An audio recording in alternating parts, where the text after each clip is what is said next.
Section 23.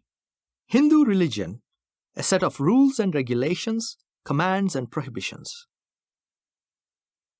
Some may not understand what I mean by destruction of religion. Some may find the idea revolting to them, and some may find it revolutionary. Let me therefore explain my position. I do not know whether you draw a distinction between principles and rules, but I do. Not only do I make a distinction, but I say that this distinction is real and important. Rules are practical. They are habitual ways of doing things according to prescription. But principles are intellectual. They are useful methods of judging things.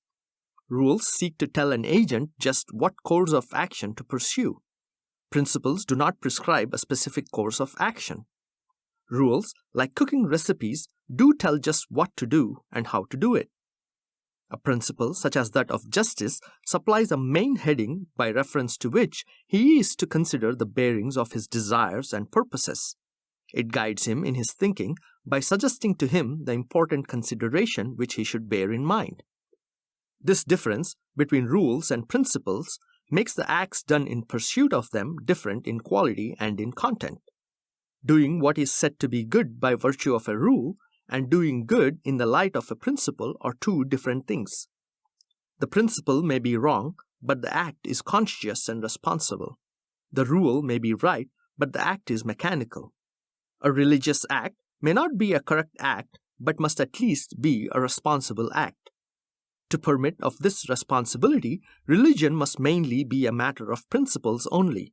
It cannot be a matter of rules. The moment it degenerates into rules, it ceases to be a religion as it kills the responsibility which is the essence of a truly religious act.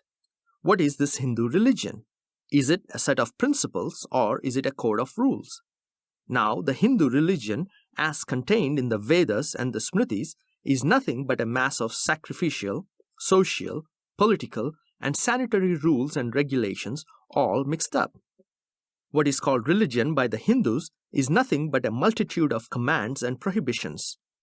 Religion, in the sense of spiritual principles, truly universal, applicable to all races, to all countries, to all times, is not to be found in them. And if it is, it does not form the governing part of a Hindu's life.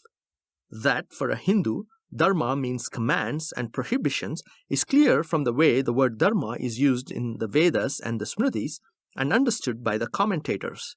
The word dharma, as used in the Vedas, in most cases means religious ordinances or rites.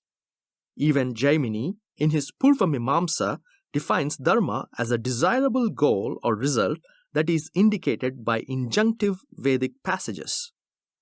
To put it in plain language, what the Hindus call religion is really law, or at best legalized class ethics. Frankly, I refuse to call this code of ordinances as religion. The first evil of such a code of ordinances, misrepresented to the people as religion, is that it tends to deprive moral life of freedom and spontaneity, and to reduce it, for the conscientious at any rate, to a more or less anxious and servile conformity to externally imposed rules. Under it, there is no loyalty to ideals, there is only conformity to commands. But the worst evil of this code of ordinances is that the laws it contains must be the same yesterday, today, and forever. They are iniquitous in that they are not the same for one class as for another. But this iniquity is made perpetual in that they are prescribed to be the same for all generations. The objectionable part of such a scheme is not that they are made by certain persons called prophets or lawgivers. The objectionable part is that this code has been invested with the character of finality and fixity.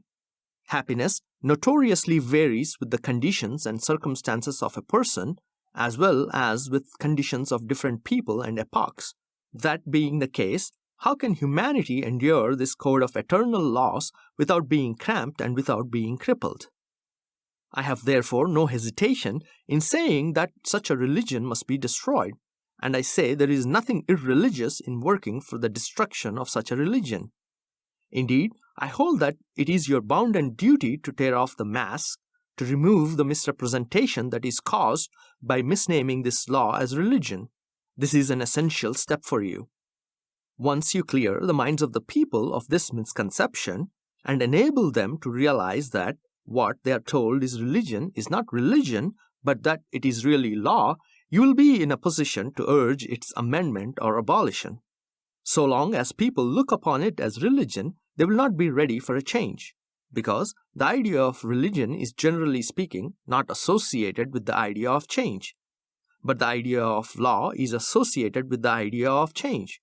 And when people come to know that what is called religion is really law, old and archaic, they will be ready for a change, for people know and accept that law can be changed.